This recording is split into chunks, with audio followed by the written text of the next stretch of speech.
কে ব হাস নাই থকর 9টা নাগাদ কলাছড়া পিএইচসি থেকে একজন রোগীকে রেফার করা আমাদের শান্তিবাজার ডিস্ট্রিক্ট হসপিটালে।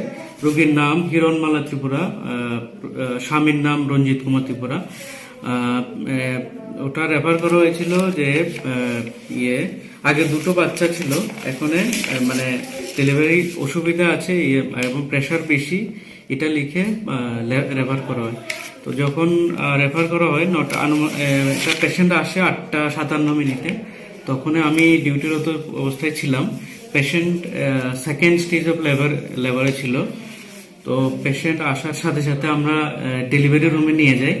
তো সেখানে অ্যাবডোমেন ডিস্টেন্ডে ছিল।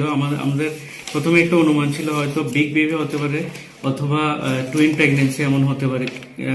পেশেন্টের কোনো চেক আপ ছিল না, কোনো আগের কোনো সোনোগ্রাফি বা কিছুই ছিল না। তো যাই হোক, আমরা আমাদের ডেলিভারি করতে তৈরি হই। প্রথম বাচ্চা ডেলিভারি পরে বাচ্চা ঠিকই হয়, কিন্তু ওয়েটটা একদম কম হয়। ওয়েট ছিল 1.3 কেজি, ফিমেল চাইল্ড। এরপরে দেখা যায় যে দ্বিতীয় মানে আরো একটা বেবি আছে, মানে ওটাও ডেলিভারি করাই। ওটা মানে ব্রিজ ডেলিভারি, মানে উল্টো ছিল। প্রথমটা তো ঠিকই ছিল, কিন্তু দ্বিতীয়টা ছিল ব্রিজ ডেলিভারি, মানে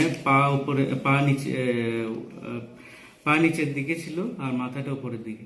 তো দ্বিতীয়টাও ডেলিভারি করাই, ডেলিভারি করিয়ে যথারীতি রিসার্চ